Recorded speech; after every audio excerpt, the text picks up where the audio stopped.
You're the kind of person who can see every angle. You don't just think through a decision, you simulate it. How it will land, how it might hurt someone, how it could be misunderstood 6 months from now by people who haven't even entered your life yet. And the worst part is, even the tiniest decisions feel heavy. Choosing what to eat, what message to send, whether to go out or stay home. Every option feels like it carries a consequence. So you stall, you loop, you burn hours trying to feel sure, and end up emotionally exhausted from doing nothing. Because no matter what you choose, some part of you will feel left behind. Some version of you won't be okay with it. And so, you don't decide. You just drift. While life keeps asking for answers you can't give. You say, I don't know what to do. But what you really mean is, I already know. I just don't like what it might cost me. You rehearse boundaries you never set. You write messages you never send. You imagine quitting, confessing, confronting, and then go make tea instead. Not because you're indecisive, because every part of you wants something different. Your head wants logic. Your heart wants peace. Your body just wants out. And the hardest part isn't choosing. It's knowing that the version of you who made the plan is never the version who shows up to carry it out. In today's episode of the Unsaid podcast, we're going to talk about that split, why it happens, and how to finally make decisions that don't betray one part of you just to please another. Not by thinking harder, but by listening differently. This might be the first time all of you gets a vote. Stress doesn't just show up when you have to decide something. Stress becomes the thing that decides for you. Think about it. You cancel plans not because you want to rest, but because your chest feels tight and you can't imagine making small talk. You say yes to things you don't want, because saying no feels like confrontation, and your whole body flinches at that. You stay quiet, even when something feels wrong, not because you agree, but because your brain goes blank when the pressure is on. And you tell yourself, I just needed to get through it. But you didn't get through it. You gave it the microphone. That moment made the choice for you. And the next time you're in a similar situation, your system remembers. It says, this is when we shut down. This is when we disappear. This is when we go along. And suddenly, you're not making decisions anymore. You're just trying to avoid the feeling that comes with them. This is the contradiction. The more you decide things under stress, the more your life starts to feel like a place where stress is normal. Not because you want that, but because that's what your nervous system now associates with action. So now even small decisions feel hard. Not because they're big, but because they feel like pressure. Every time you choose from that place, it gets a little more familiar, a little more automatic, until stress isn't just something you feel. It's the lens you're looking through, even when things are fine. And the worst part? You start to think it's just your personality, that you're bad at decisions, that you're too sensitive, that this is just how you are. But it's not who you are. It's who you've learned to become when stress gets to choose first. Here's what makes this so hard to change. You already know what's happening. You know you're avoiding. You know you're overthinking. You know you don't feel good after saying yes when you meant no, but you do it anyway. And then you beat yourself up like that should have helped. It didn't. Because this isn't a logic problem. It's a pattern problem. Here's what's actually going on, super simplified. Your brain wants two things: to avoid danger and to avoid uncertainty. And when you're under stress, it can't tell the difference. So when you feel overwhelmed, cornered, or unsure, your brain treats that like a threat. It pushes you to choose whatever brings the fastest sense of relief. Not peace, not alignment, just relief. And in that moment, relief looks like saying yes just to get the conversation over with. Numbing out instead of deciding. Going with whatever feels safest, even if it's not what you want. That's how the loop works. You feel pressure. You choose relief. You feel out of alignment. You promise to do better next time. But when next time comes, you're back at step one, still stressed, still wired for escape. Now here's the twist. That head-heart-body split we talked about, each of those parts is trying to protect you. Your head is scanning for logic. It's trying to prevent regret. Your heart is tuning into connection. It wants to avoid hurting anyone.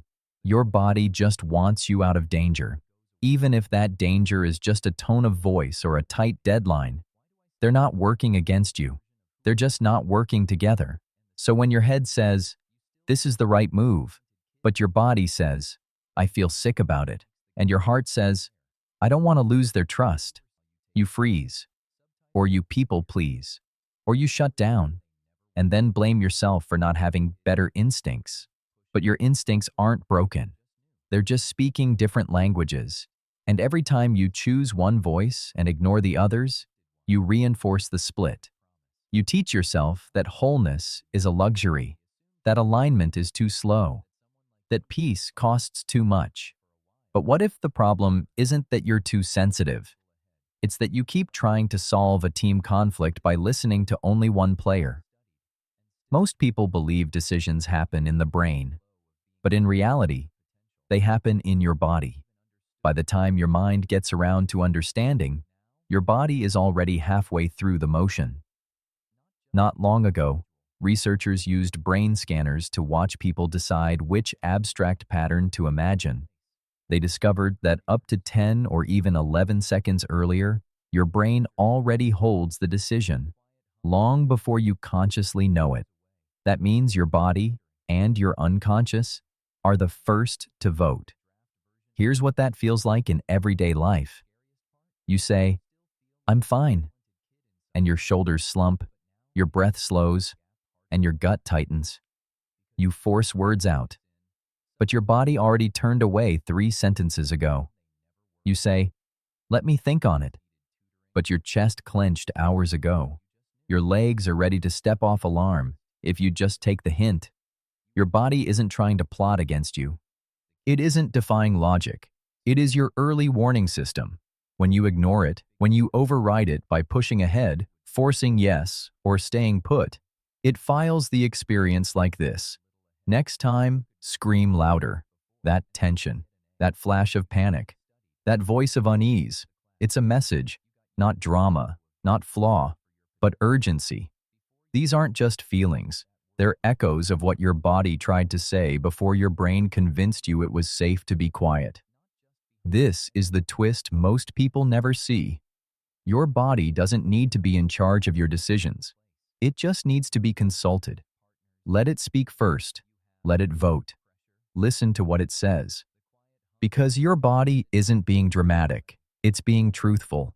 You're not lost in confusion or indecision. You're just choosing to move forward without one of the key voices at the table. And when you're chronically tired, stuck, or anxious, it's often because you've been moving forward without your body's permission. So how do you actually do this? How do you start letting your body speak without letting fear make the decision for you? Here's the first step. Before you respond, commit, agree, or act, pause and ask yourself one quiet question. What's happening in my body right now? That's it. No performance, no fixing, no immediate answer. Just notice. Are your shoulders high? Is your breath shallow? Is your jaw tight?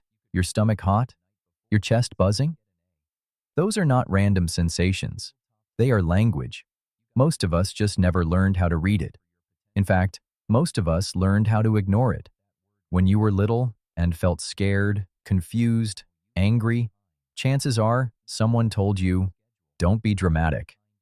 You're too sensitive. Get over it." So you did. You got over it by disconnecting from the one thing that was actually telling the truth. And now, as an adult, when your body whispers, "I don't feel safe," you second-guess it.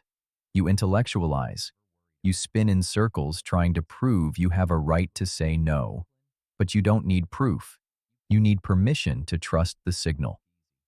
Now here's how to tell the difference between fear and intuition, because I know you're wondering. Fear is loud. Intuition is quiet.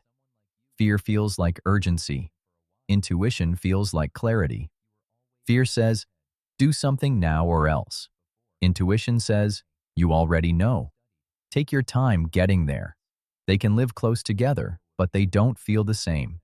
And the more often you pause to feel your body, the easier it becomes to tell which is which. Here's a micro practice you can start with. Next time you face a decision, big or small, don't ask, what should I do? Ask instead, what part of me is speaking right now? What part haven't I asked yet? If I could trust my body's first impulse, what would it be? You don't have to obey every signal. You don't have to solve anything right away. You just need to start asking again. Ask your head for the logic. Ask your heart for the values. Ask your body for the signal. Not one of them is the enemy. They're just teammates who've forgotten how to pass the ball. And sometimes, real alignment begins not by choosing the right path, but by bringing everyone back into the room before you walk it. If you've ever felt like something was wrong with you because you freeze, because you change your mind, because you can't answer fast enough, or speak clearly enough, or move with the kind of certainty other people seem to have, I want you to hear this. You are not broken. You are a system that's been running without full connection. You don't need to make perfect choices. You just need to start including the parts of you that were never invited into the decision. Your head isn't the villain. Your heart isn't too much. Your body isn't overreacting. They're all trying to protect you in the only ways they know how. And you're just someone who's learning how to bring them back together. That's not weakness. That's wisdom. So next time you find yourself stuck, spinning, or about to apologize for being too complicated, pause. Take one breath. Feel where the tension lives. And ask that part, what are you trying to keep me safe from? You don't have to answer right away. Just be the person who finally asks. And if this resonated with you, if you saw yourself in any of this, leave a comment. Tell me, which voice gets the loudest when you're stuck? Head, heart, or body? Because you're not alone in this. You're not the only one trying to make sense of your noise. And maybe today is the first time someone told you, you were never supposed to choose alone. Thanks for watching. If you're ready to keep unraveling the patterns that quietly run your life, watch the next video. Every step builds on the last, and I'll see you there.